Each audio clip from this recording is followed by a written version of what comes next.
டாய் முட்டாள் ராம், ஹோர்முஸ் கடல் வழிப்பாதைங்கிற சாமான் உன்னை வாயை விட பெருசிடா. உன்னையே லிட்டில் பிபியும் எப்ஸ்டீனும் தான் கண்ட்ரோல் பண்ணிக்கிட்டு இருக்கான். நீ ஹோர்முஸ் கடல் வழிப்பாதையை கண்ட்ரோல் பண்ண போறியா?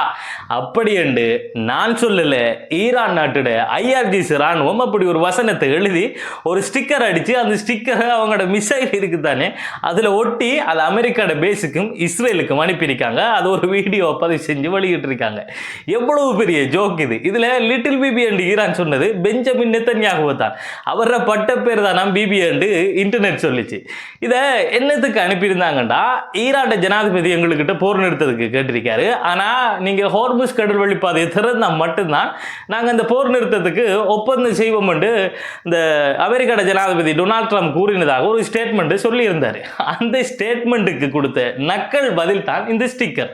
ஹோர்முஸ் வழிப்பாதை உண்ட வாயை விட பெருசிடான்னு சொல்றது எவ்வளவு பெரிய நக்கல். எனக்கு அதை நினைக்கிறேன், எனக்கு சிரிப்பு அடக்கலாம இருக்கு. முடிஞ்ச அளவுக்கு சிரிக்காம பேச ட்ரை பண்றேன். இப்ப இந்த ஈரான்ல அந்த பாலம் உண்டு அமெரிக்கா உடைச்சிருந்தாங்களே, இந்த பாலம் சம்பந்தமா நான் நேத்து போட்டிருந்த வீடியோவில் டீட்டெயிலா பேசியிருக்கேன். அந்த பாலத்தை உடைச்சதுக்கு ஈரான் இப்ப என்ன சொல்லியிருக்காங்கன்னா, நீங்க உடைச்ச இந்த பாலத்தை விட பெரிய ஒரு பாலத்தை நாங்க குயிக்கா கட்டி முடிச்சிடுவோம். ஆனா உலகத்திலேயே நாங்க தான் பெரிய சண்டியன்னு நீங்க சொல்லிக்கிட்டு தெரிஞ்சு போட்டு இப்ப எங்ககிட்ட இவ்வளவு அடி வாங்குறீங்களே, இதுக்கு புறவும் நீங்க போய் நாங்க தான் பெரிய சண்டியன் வெளியில செல்லுவீங்களா?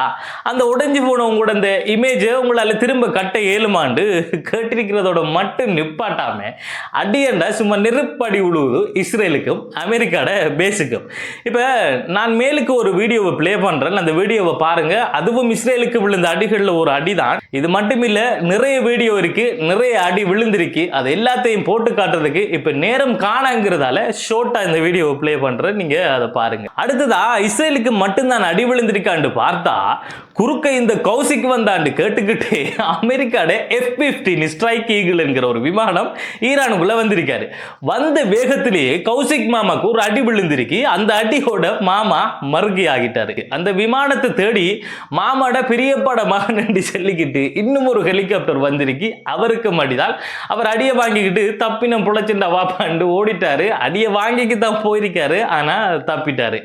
அடி வாங்கி செத்து போயிச்சு ஒரு விமானம். அந்த விமானத்தோட விலை மதிப்பு எவ்வளவு பார்த்தா 90ஆம் ஆண்டு கால பகுதியில் விமானத்தை $31 மில்லியன் செஞ்சிருக்காங்க. இப்ப புதுசா சில அப்டேட்டுகள் செஞ்சதால இதுல விலை எவ்வளவுன்னா $100 மில்லியன் அமெரிக்க டாலர். நம்ம இலங்கை நாட்டோட மதிப்புப்படி பார்த்தா 3480 கோடி பெறுமதியா இருக்கும் இந்த விமானத்தோட பெறுமதி. இந்தியாவோட மதிப்புப்படி பார்த்தோம்னா 927 கோடியே 39 லட்சம். ஒரு விமானத்தோட விலையை பார்த்தீங்களா எவ்வளவு சிம்பிளா அடிச்சு நொறுக்கப்படுது.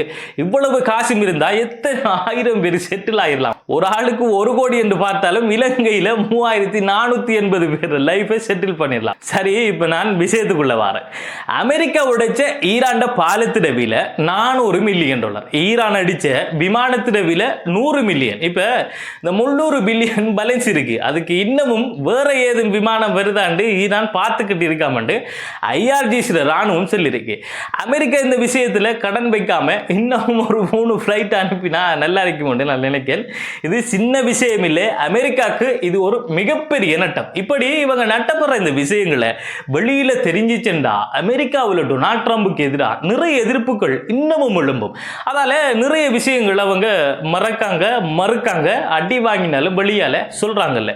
இது போல இன்னமும் நிறைய சுவாரஸ்யமான விஷயம் இருக்கு. மேலும் அடுத்தடுத்த காணொளியில இது போன்ற சுவாரஸ்யமான தகவல்களை நான் தொடர்ந்து வழங்குறதுக்கு தயாராக இருக்கிறதால என்னுடைய இந்த ஹசன் கேலரி எனப்படுகின்ற யூடியூப் தளத்திற்கு சென்று அதனை சப்ஸ்கிரைப் பண்ணுவதன் மூலம் உங்களுடைய ஆதரவை எனக்கு முழுமையாக தர முடியும் என்பதை கூறிக்கொண்டு மேலும் அடுத்த காணொளியில் வந்து சந்திக்கும் வரை இந்த காணொளியிலிருந்து விடைபெறுவது அப்துல் லத்தீப் ஹசன் நிஸ்ஃபி.